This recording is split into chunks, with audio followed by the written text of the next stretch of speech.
नमस्कार मित्रों, स्वागत है आप सभी का आपके अपने इस पसंदीदा YouTube चैनल में। जी हाँ मित्रों, UP triple S C PET exam 2022 को लेकर के हमारी कंटिन्यू क्लासेज जो चल रही थी उसी की श्रृंखला को कंटिन्यू करते हुए सामान्य विज्ञान के फिजिक्स यानी कि भौतिक विज्ञान का पार्ट 1 जिसमें टॉप मोस्ट 50 सेलेक्टेड क्वेश्चनों की श्रृंखला है और ये हमारी सामान्य विज्ञान की क्लासेज 1 है। इससे पहले हमारी सामान्य अध्ययन, हिंदी आदि की क्लासेज हो चुकी हैं। यदि आप लोगों के द्वारा नहीं देखी गई हैं तो वीडियो को डिस्क्रिप्शन बॉक्स में लिंक मिल जाएगा। आप सभी बेहतर तरीके से उन सभी क्लासेज को भी देखेंगे क्योंकि एक एक क्लासेज एक एक प्रश्न आप सभी के लिए बेहद इंपॉर्टेंट है मित्रों। तो टुडे की क्लासेज में सामान्य विज्ञान के सबसे अहम और सेलेक्टेड प्रश्न जो कि UP triple S C special हैं, बाकी अन्य एग्जाम्स जैसे कि सुपर टेट, लेखपाल, पुलिस कांस्टेबल, वीडियो आदि एग्जाम्स के लिए भी उतने ही सेलेक्टेड हैं जितने कि आपके वर्तमान एग्जाम मित्रों। तो टुडे का ही वीडियो को आरंभ करते हैं। तो टुडे का हमारा प्रश्न प्रथम है, बल का मात्रक है। बल का मात्रक है। सबसे पहले क्या करना है, प्रश्न को रीड करना है बेहतर तरीके से, ऑप्शन को रीड करेंगे और वीडियो को बीच में पॉज करके सही आंसर आप लगाएंगे स्वयं से, ठीक है। क्योंकि जब तक आप स्वयं से नहीं लगाएंगे, जब तक प्रश्न आपके बनते नहीं हैं, ठीक है। तो बल का मात्रक है, तो बल का मात्रक होता है न्यूटन। तो यहां से आपका राइट आंसर जाएगा सी ऑप्शन की ओर, ठीक है। बल का मात्रक न्यूटन होता है। नेक्स्ट है आपका कार्य का मात्रक है। ऑप्शन को रीड करेंगे और जवाब आप स्वयं से लगाने की कोशिश करेंगे। तो देखिए, कार्य का जो मात्रक होता है वो जूल होता है और यहां से आपका जो राइट आंसर है वो ए ऑप्शन करेक्ट हो जाएगा। अगला प्रश्न आपका, चालक की वैद्युत प्रतिरोधकता की इकाई है, ठीक है। यानी चालक की जो वैद्युत प्रतिरोधकता होती है उसकी यूनिट पूछी गई है। ऑप्शन को रीड करेंगे और सही आंसर आप लगाएंगे ओम मीटर। यहां से आपका राइट आंसर जाएगा ऑप्शन डी की ओर, ठीक है। अगला प्रश्न आपके लिए, एम्पियर मापने की इकाई है या एम्पियर में मापा जाता है, किस भौतिक राशि को मापा जाता है, इस तरह भी प्रश्न बन सकता है, ठीक है। तो याद रखेंगे, एक एक प्रश्न इंपॉर्टेंट है। लैंग्वेज को परिवर्तित करके भिन्न भिन्न एग्जाम्स में प्रश्न बने हैं। तो एम्पियर को मापने की इकाई है या एम्पियर मात्रक है जिस भौतिक राशि का, वह है आपकी विद्युत धारा, ठीक है। क्या है, विद्युत धारा, यानी कि आंसर आपका यहां से बी करेक्ट हो जाएगा। अगला प्रश्न आपके लिए, एक हॉर्स पावर में कितने वाट होते हैं। एक हॉर्स पावर में कितने वाट होते हैं, एक एक प्रश्न इंपोर्टेंट है। तो एक हॉर्स पावर में वाटों की संख्या या जितने वाट होते हैं वो होते हैं 746, यानी कि आंसर आपका जाएगा ऑप्शन सी की ओर। ऑप्शन सी यहां से बिल्कुल करेक्ट हो जाएगा। अगला प्रश्न है, एक माइक्रोन बराबर है, यानी कि एक माइक्रोन बराबर है, ऑप्शन दिए हुए हैं। ऑप्शन को रीड करेंगे क्योंकि जब तक आप ऑप्शन रीड नहीं करेंगे, स्वयं से लगाएंगे नहीं, तब तक प्रश्न नहीं बनता है। इसलिए अधिक से अधिक स्वयं से प्रश्न लगाने की आप सबसे पहले कोशिश करेंगे, ठीक है। तो माइक्रोन यानी कि एक माइक्रोन की जो वैल्यू होती है, ठीक है, तो 1/1000 मिलीमीटर, यानी कि आंसर आपका सी यहां से करेक्ट हो जाएगा। यहां से आंसर आपका क्या होगा, सी बिल्कुल से करेक्ट हो जाएगा, ठीक है। अगला प्रश्न आपके लिए, एक माइक्रोन लंबाई प्रदर्शित करता है, यानी एक माइक्रोन में लंबाई की यूनिट होती है, इस तरह भी प्रश्न बन सकता है, ठीक है। तो एक माइक्रोन लंबाई प्रदर्शित करता है, कितनी लंबाई को प्रदर्शित करता है एक माइक्रोन, ठीक है। ऑप्शन को रीड करेंगे तो यहां से जो राइट आंसर आएगा आपका 10⁻⁴ सेंटीमीटर की लंबाई को एक माइक्रोन प्रदर्शित करता है, ठीक है। जब भी ये प्रश्न बनेगा, मोस्ट इंपोर्टेंट है, हर बार विद्यार्थी इसको गलत करके आते हैं, ठीक है, तो याद रखेंगे। अगला प्रश्न है आपका, एक पिकोग्राम बराबर होता है या एक पिकोग्राम यूनिट के बराबर होता है, इस तरह भी प्रश्न बन सकता है, ठीक है। तो एक पिकोग्राम बराबर होता है, तो यहां से जो राइट आंसर आएगा, यानी कि एक पिकोग्राम की वैल्यू होती है 10⁻⁻12 ग्राम के इक्वल, तो आंसर आपका सी ऑप्शन करेक्ट हो जाएगा, ठीक है। आंसर क्या हो जाएगा आपका 10⁻⁻12 ग्राम के बराबर होता है एक पिकोग्राम, ठीक है। अगला प्रश्न आपका, पास्कल इकाई होती है या पास्कल यूनिट है, तो पास्कल यूनिट किसकी है, तो इस तरह भी प्रश्न बनता है, ठीक है। तो याद रखेंगे, पास्कल जो यूनिट है वो किसकी है, दाब की होती है, यानी दाब को मापा जाता है पास्कल में, दाब का मात्रक होता है पास्कल, ठीक है। आंसर बी हो जाएगा यहां से। अगला प्रश्न है आपका, पारिस्थितिकी दबाव की इकाई क्या है। तो पारिस्थितिकी दबाव की जो इकाई है वो है बार होती है, यानी कि आंसर आपका ऑप्शन ए करेक्ट हो जाएगा। यहां से एक एक प्रश्न साइंस का बेहद इंपॉर्टेंट है मित्रों, तो बिल्कुल से वीडियो को आते ही लाइक शेयर कर देंगे। अगला प्रश्न आपके लिए है, तेल का एक बैरल निम्न में से लगभग कितना होता है, या तेल के एक बैरल की वैल्यू होती है। ठीक है, तो इस तरह भी प्रश्न बन सकता है। तो तेल का जो एक बैरल है या एक बैरल यूनिट की वैल्यू होती है, इस तरह भी प्रश्न बनेगा। तो याद रखेंगे, तेल की जो एक बैरल होती है, यूनिट होती है, उसकी मात्रा भी प्रश्न में बन सकता है। तो उसकी मात्रा होती है 159 लीटर, यानी कि ऑप्शन आपका बी यहां से करेक्ट हो जाएगा। कितनी हो जाएगी? 159 लीटर। ठीक है, तेल के एक बैरल की यूनिट होती है, मात्रा होती है। ठीक है, अगला प्रश्न आपके लिए, क्यूसेक में क्या मापा जाता है? क्यूसेक में क्या मापा जाता है? तो क्यूसेक में जिसे मापा जाता है जल के भाव को, यानी कि आंसर आपका यहां से सी ऑप्शन बिल्कुल से करेक्ट हो जाएगा। एक एक प्रश्न सिलेक्टेड है मित्रों। अगला प्रश्न आपके लिए, निम्नलिखित में से कौन एक वायुमंडल के ओजोन परत की मोटाई नापने वाली इकाई है, या वायुमंडल के ओजोन परत की मोटाई मापी जाती है? इस तरह भी प्रश्न बन सकता है। ठीक है, तो ओजोन परत की मोटाई मापी जाने वाली यूनिट है या इकाई है, वो है डॉप्सन होती है, यानी कि आंसर आपका जाएगा बी ऑप्शन की ओर। ठीक है, डीबी भी लिखा होता है। ठीक है, तो याद रखेंगे।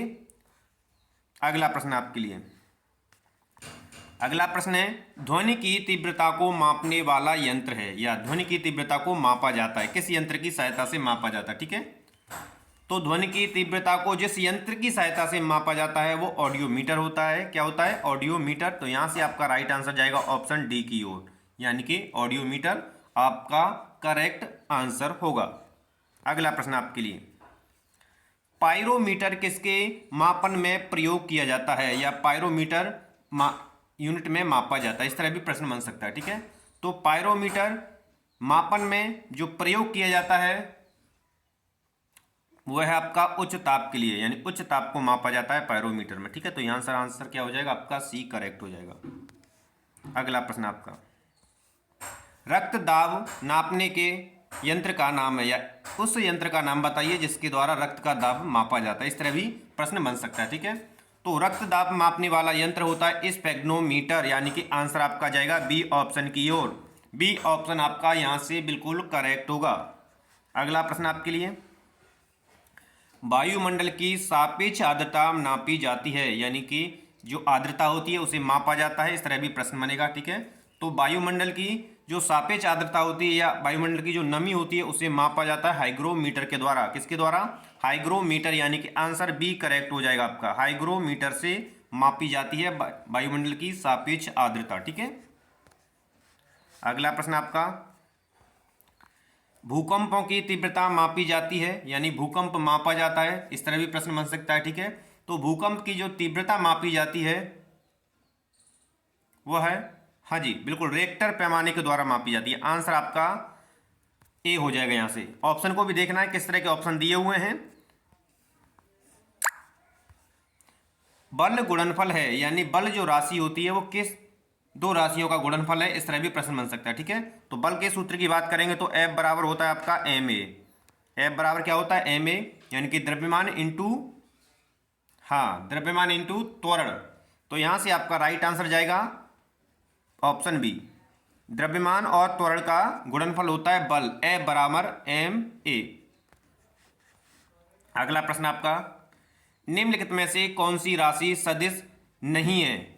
सदिश राशि नहीं है। सदिश का मतलब होता है जिनके मापने के लिए दिशा एवं परिमाण दोनों की आवश्यकता होती है, वे सदिश राशियां होती हैं। ठीक है, ट्रिक मैंने आपको बताई है। सदिश दिशा सहित, अदिश बिना दिशा के। ठीक है, तो सदिश राशियों की बात की गई है, तो कौन सी राशि इसमें सदिश नहीं है? तो यहां से जो दी हुई है विस्थापन, वेग और बल, ये तीनों ही सदिश राशि हैं, जबकि आयतन यानी कि वॉल्यूम आपका अदिश राशि है। तो आंसर आपका जाएगा डी ऑप्शन की ओर, जिस तरह प्रश्न बना है। अगला प्रश्न आपका, निम्न में से भूकंप मापी यंत्र कौन सा है? यहां से भूकंप मापी यंत्र पूछा गया है, ऑप्शन को रीड करेंगे और यहां से जो राइट आंसर जाएगा वो ऑप्शन बी की ओर जाएगा। ठीक है, यानी सीस्मोग्राफ के द्वारा भूकंप को मापा जाता है, या भूकंप मापी यंत्र है सीस्मोग्राफ। अगला प्रश्न आपके लिए, पीसा की झुकी हुई मीनार गिर नहीं जाती, क्यों? क्यों नहीं गिरती है पीसा की जो झुकी हुई मीनार है? ऑप्शन को रीड करेंगे आप। ऑप्शन को रीड करके सही आंसर आप स्वयं से लगाने की कोशिश करेंगे एक एक प्रश्न का। तो यहाँ से जो राइट आंसर है वो ऑप्शन सी है, यानी कि इसका गुरुत्वाकर्षण केंद्र निम्नतम स्थिति में रहता है, जिसके कारण ये गिरती नहीं है। ठीक है, अगला प्रश्न आपका, भारहीनता होती है किस पोजीशन में या किस स्थिति में भारहीनता बिल्कुल हो, यानी कि व्यक्ति का भार शून्य हो जाता है, उसे कहते हैं भारहीनता। ठीक है, तो भारहीनता होती है, तो भारहीनता जब होती है गुरुत्वाकर्षण की शून्य स्थिति में, यानी गुरुत्वाकर्षण बिल्कुल से शून्य के इक्वल हो जाएगा, उस समय आपकी भारहीनता आपको प्रतीत होगी, यानी कि आंसर आपका ए हो जाएगा, करेक्ट आंसर। ठीक है, अगला प्रश्न आपका, तेल जल के तल पर फैल जाता है क्योंकि, जैसे आपने देखा है जल है और तेल अगर उसमें डालते हैं तो फैल जाता है, क्यों फैल जाता है तेल जल के तल पर। ठीक है, तो यहां से जो राइट आंसर होगा ऑप्शन को रीड करेंगे तो करेक्ट आंसर आपका हो जाएगा डी, तेल का तल तनाव पानी से कम है, इसलिए वो क्या हो जाता है, उसके तल पर फैल जाता है। ठीक है, अगला प्रश्न है, वस्तु की मात्रा बदलने पर अपरिवर्तित रहेगा यदि किस, इस तरह ऑप्शन में देखना है कि कौन सी ऐसी वस्तु है जिसकी अगर हमने मात्रा को बदला तो वह अपरिवर्तित रहेगा, बिल्कुल एज इट इज रहेगा। ठीक है, तो यहां से आपका राइट आंसर है ऑप्शन डी, घनत्व। यदि वस्तु की मात्रा को हम बदलते हैं तो घनत्व जो है वही की वही रहेगा, यानी चेंज नहीं होगा। ठीक है, तो आंसर आपका यहां से डी हो जाएगा। अगला प्रश्न आपका, ऑटोमोबाइल के हाइड्रोलिक ब्रेक के कार्य करने का सिद्धांत है, यानी जो हाइड्रोक्लोरिक ब्रेक होती हैं वो किस सिद्धांत पर कार्य करती हैं, इस तरह भी प्रश्न पूछा गया है। ठीक है, तो यहाँ से जो राइट आंसर है, यानी ऑटोमोबाइल्स की जो हाइड्रोलिक ब्रेक होती हैं, ठीक है, जो प्रेशर वाली ब्रेक होती हैं वो आपके पास्कल के नियम पर आधारित होती हैं, यानी पास्कल के नियम पर ये कार्य करती हैं। ठीक है, या सिद्धांत पर कार्य करती हैं, तो यहाँ से आंसर आपका डी हो जाएगा, बिल्कुल से करेक्ट। अगला प्रश्न आपका, अगर किसी वस्तु को 8 किलोमीटर प्रति सेकंड के वेग से अंतरिक्ष में फेंका जाए तो क्या होगा। 8 किलोमीटर प्रति सेकंड, यानी एक सेकंड में वह गति जो है 8 किलोमीटर होगी, इस तरह फेंका जाए तो क्या होगा। तो यहां से जो राइट आंसर है वो ऑप्शन बी हो जाएगा, क्यों, क्योंकि वह पृथ्वी पर वापस आया, क्योंकि जब तक उसे गुरुत्वीय वेग के ऊपर नहीं फेंका जाएगा वो अंतरिक्ष में जाएगा नहीं। ठीक है, 11.2 याद रखेंगे, यदि इससे कम रहेगा तो वह वापस लौट आएगा। लोहे की सुई पानी की सतह पर किस कारण से तैरती है। आपने देखा होगा लोहे की सुई है, पानी की सतह पर तैरती है, जबकि पत्थर है या कील है वो डूब जाती है, इस तरह भी प्रश्न बनता है। ठीक है, तो यहाँ से जो राइट आंसर आएगा वो किसके कारण तैरती है, पृष्ठ तनाव के कारण। आंसर आपका बी ऑप्शन हो जाएगा, यहाँ से बिल्कुल करेक्ट। ठीक है, एक एक प्रश्न इंपोर्टेंट है मित्रों, तो बिल्कुल से लाइक और शेयर करते चलेंगे। अगला प्रश्न आपके लिए, एक केस नली में जल की अपेक्षा एक तरल अधिक ऊंचाई तक चढ़ता है तो इसका कारण, यानी केस नली में आपने देखा है कि जल की अपेक्षा और कोई तरल पदार्थ है वो क्या होगा, अत्यधिक ऊंचाई तक चढ़ जाएगा, जबकि जल उससे निम्नतम ऊंचाई तक रहेगा। ठीक है, तो किस कारण से है। तो यहां से जो राइट आंसर है वो ऑप्शन डी है, क्योंकि जो तरल होते हैं उनका पृष्ठ तनाव जल की अपेक्षा ज्यादा होता है, जिसके कारण से वो अधिक ऊंचाई तक चढ़ जाते हैं। तो ऑप्शन को रीड करना, एक एक ऑप्शन आपके लिए इंपोर्टेंट है। ठीक है, और एक एक प्रश्न भी सही तरीके से ऑप्शन को रीड करेंगे और प्रश्न को भी सही ढंग से रीड करेंगे, जिससे कि कोई गलती ना हो। अस्त होते समय सूर्य लाल दिखाई देता है, या अस्त होते समय सूर्य की लालिमा दिखाई देती है, क्यों, इस तरह भी प्रश्न बनता है। ठीक है, तो मैंने आपको बताया था कि अस्त होते समय और उगते समय जब सूर्य की लालिमा जो दिखाई देती है, यानी लाल जो दिखाई देता है, वो प्रकीर्णन के कारण होता है। आंसर आपका यहाँ से जाएगा बी ऑप्शन की ओर, यानी बी ऑप्शन आपका करेक्ट हो जाएगा। किसके कारण से सूर्य लाल दिखाई देता है अस्त और उगने के समय, तो प्रकीर्णन के कारण से। ठीक है, अगला प्रश्न आपका, मिट्टी के घड़े में निम्न में से किस क्रिया के कारण जल ठंडा होता है। यानी जो आपने देखा है मिट्टी का घड़ा होता है और गर्मियों में उसमें जल जो है ठंडा होता रहता है, तो वो किस क्रिया के द्वारा होता है। तो मैंने आपको बताया था कि बाष्पीकरण के द्वारा मिट्टी के घड़े में जो है जल ठंडा रहता है। ठीक है, तो यहाँ से आंसर आपका बाष्पीकरण होगा, यानी ऑप्शन आपका बी यहाँ से करेक्ट हो जाएगा। ठीक है, अगला प्रश्न आपके लिए नेक्स्ट है आपका, ग्रीष्म काल में आर्द्र ऊष्मा का अनुभव होता है जब मौसम में क्या सिचुएशन आती है, तब उसमें आर्द्र ऊष्मा का अनुभव होता है ग्रीष्म काल यानी गर्मियों के समय में। तो यहां से ऑप्शन को रीड करेंगे और सही आंसर आप देने की कोशिश करेंगे स्वयं के द्वारा। ठीक है, तो उस समय मौसम कैसा रहेगा? उस समय जो मौसम रहेगा वो उमस वाला रहेगा, जिस तरह आप इस तरह वर्तमान में गर्मियां झेल रहे हो। ठीक है, अगला प्रश्न आपका, पसीने का मुख्य उपयोग है। पसीने का जो मुख्य उपयोग होता है, तो ऑप्शन को रीड करना है और सही आंसर आपको जवाब देना है। तो देखिए, पसीने का जो मुख्य रूप से उपयोग होता है, यानी आपके शरीर का ताप नियंत्रित रखता है। ठीक है, तो आंसर आपका यहां से ए करेक्ट हो जाएगा। ठीक है, अगला प्रश्न आपके लिए, जब किसी बोतल में पानी भरा जाता है और उसे जमने दिया जाता है तो बोतल टूट जाती है, क्यों?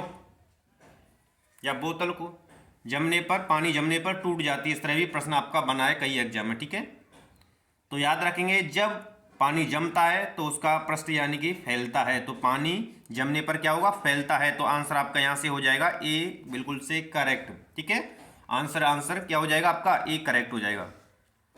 अगला प्रश्न, दीर्घ रेडियो तरंग पृथ्वी की किस सतह से परिवर्तित होती हैं? रेडियो की जो तरंगें हैं वो पृथ्वी की किस सतह से परिवर्तित होती हैं?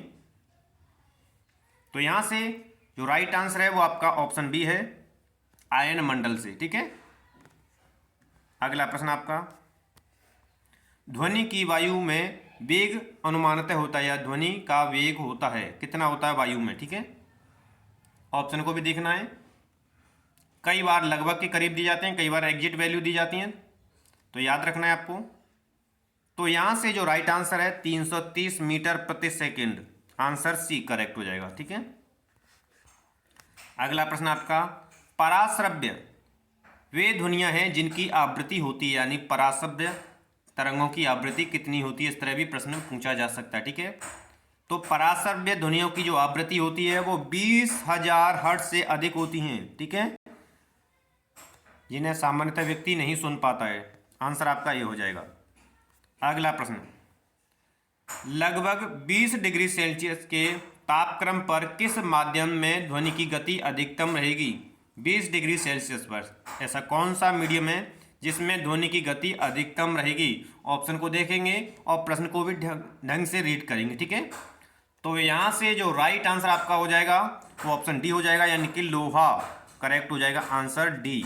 ठीक है, अगला प्रश्न आपके लिए, म्यूजिक कंसर्ट्स के लिए हॉल की दीवारों को किस तरह बनाया जाता है? आपने देखा है हॉल होता है, ठीक है, और म्यूजिक कंटेस्ट होते हैं, वो हॉल की सिचुएशन के अकॉर्डिंग बनाते हैं। ठीक है, तो यहां से आंसर क्या होगा? तो ऐसी दीवारों को बनाया जाता है जो कि ध्वनि का अवशोषण कर ले। ठीक है, यानी आंसर आपका डी हो जाएगा यहां से करेक्ट, आंसर आपका यहां से करेक्ट डी हो जाएगा। ठीक है, अगला प्रश्न आपके लिए, सीटी स्कैन करने में प्रयोग में लाई जाती है कौन सी तरंगें हैं जो सीटी स्कैन, और सीटी स्कैन जानते हैं वो किसका स्कैन होता है? मस्तिष्क का। ठीक है, तो सीटी स्कैन करने में प्रयोग में लाई जाने वाली तरंगें कौन सी होती हैं? तो यहां से जो राइट आंसर आपका क्या होगा? ऑप्शन डी, एक्स किरणें होती हैं। ठीक है, कौन सी किरणें होती हैं? एक्स किरणें। अगला प्रश्न है, कौन सी तरंगें शून्य में संचरण नहीं कर सकती? संचरण का मतलब होता है एक स्थान से दूसरे स्थान तक। ठीक है, ऐसी कौन सी तरंग हैं जो कि शून्य में संचरण नहीं कर सकती हैं? आंसर आपका जाएगा सी ऑप्शन की ओर, क्योंकि ध्वनि क्या होगा? जब तक वायु नहीं होगी वो एक दूसरे को हमें सुनाई नहीं देगी। ठीक है, तो आंसर आपका सी हो जाएगा। अगला प्रश्न आपके लिए है, एक रडार जो शत्रु के वायुयान की उपस्थिति का पता लगाता है, प्रयोग करता है, वो किस तरह की तरंगों का प्रयोग करता है रडार में, या रडार में उपयोग होने वाली तरंगें हैं? ठीक है, इस तरह भी प्रश्न आपका बना है। तो यहां से जो राइट आंसर जाएगा, यानी कि रेडियो तरंगें होती हैं, आंसर बी बिल्कुल से करेक्ट हो जाएगा। अगला प्रश्न आपके लिए, लगभग 20 डिग्री सेंटीग्रेड के तापक्रम पर किस माध्यम में ध्वनि की गति अधिकतम रहेगी? ठीक है, तो यहां से आंसर आपका डी हो जाएगा, लोहे में। ठीक है, अगला प्रश्न आपके लिए, पराध्वनिक जेट की उड़ानों के कारण क्या होता है? यानी पराध्वनिक जो जेट होते हैं उनकी उड़ानों के कारण क्या होता है? ठीक है, प्रश्न में पूछा गया है। तो यहाँ से जो राइट आंसर होता है, ऐसे जेट या विमान जो होती हैं जिनके कारण ओजोन लेयर में बाधा उत्पन्न हो जाती है। ठीक है, आंसर सी हो जाएगा करेक्ट। ऑप्शन को भी देखना है कि किस तरह प्रश्न के अकॉर्डिंग दिया हुआ है। ठीक है, विश्व स्वास्थ्य संगठन के अनुसार एक नगर के लिए सुरक्षित ध्वनि प्रदूषण स्तर है, यानी किसी नगर के लिए ऐसी ध्वनि स्तर जो कि प्रदूषण की श्रेणी में नहीं आता है। ठीक है, आंसर आपको देना है। तो यहाँ से आपका राइट आंसर जाएगा 45 dB। ठीक है, dB का मतलब डॉप्सन। अगला प्रश्न आपके लिए, सर्वाधिक विद्युत चालकता वाला तत्व क्या है, यानी सबसे अधिक विद्युत चालकता है होती है। तो इस तरह भी प्रश्न आपका बनता है। ठीक है, तो सर्वाधिक विद्युत चालकता होती है वह तत्व का है जो है आपका चांदी, यानी कि आंसर आपका जाएगा ए ऑप्शन की ओर। ठीक है, अगला प्रश्न आपके लिए, मनुष्यों के लिए मानक ध्वनि स्तर है, यानी मनुष्य जिस ध्वनि स्तर को सुन सकते हैं, मानक ध्वनि का मतलब ये होता है। ठीक है, तो आंसर आपका क्या होगा यहाँ से, तो मनुष्य के लिए जो मानक ध्वनि का स्तर है वो 60 dB होता है, यानी आंसर आपका जाएगा बी ऑप्शन की ओर। ठीक है, अगला प्रश्न आपका, डायनामो के कार्य हैं, यानी कि डायनामो के उपयोग किस तरह किए जाते हैं। ऑप्शन को भी रीड करना है आपको। तो देखिए, डायनामा एक ऐसा यंत्र है जिसके द्वारा यांत्रिक ऊर्जा को, यानी ये यंत्र है ये, तो यांत्रिक ऊर्जा को विद्युत ऊर्जा में चेंज करता है। ठीक है, आंसर सी हो जाएगा आपका करेक्ट। आंसर सी आपका करेक्ट हो जाएगा। ठीक है, क्या करता है डायनामा, यांत्रिक ऊर्जा को विद्युत ऊर्जा में कन्वर्ट करता है, चेंज करता है। ठीक है, अगला प्रश्न आपके लिए, दूरदर्शन प्रसारण में चित्र संदेशों का संचरण होता है किस माध्यम से। ठीक है, चित्र संदेशों का संचरण होता है दूरदर्शन का जब प्रसारण होता है। ठीक है, एक एक प्रश्न इंपोर्टेंट है वर्तमान एग्जाम को देखते हुए। तो यहां से आपका राइट आंसर हो जाएगा आयाम मॉड्यूलन द्वारा। ठीक है, अगला प्रश्न आपके लिए, विद्युत बल्ब के अंदर कौन सी गैस होती है, यानी जो विद्युत बल्ब होता है उसके अंदर कौन सी गैस भरी होती है। ठीक है, अक्रिय गैसें होती हैं, तो याद रखना है। अब ऑप्शन में आपको देखना है कि कौन सी गैस दी गई है। ठीक है, तो आंसर आपका जाएगा ऑप्शन डी आर्गन गैस। ठीक है, कि बल्ब के अंदर जो अक्रिय गैस भरी होती है वो आर्गन गैस होती है। ठीक है, तो आशा करते हैं मित्रों टुडे के वीडियो के टॉप मोस्ट सेलेक्टेड 50 प्रश्न आपको पसंद आए होंगे। तो वीडियो पसंद आए तो मोर देन लाइक और शेयर करेंगे, और यदि आप हमारे चैनल पर पहली बार विजिट कर रहे हैं तो चैनल को सब्सक्राइब करते हुए पास में बेल आइकन उसको प्रेस करेंगे ताकि समय से लेटेस्ट वीडियो का नोटिफिकेशन मिलता रहेगा मित्रों। तो मिलते हैं नेक्स्ट वीडियो के साथ नेक्स्ट पार्ट में, तब तक आप सभी को नमस्कार है, धन्यवाद मित्रों।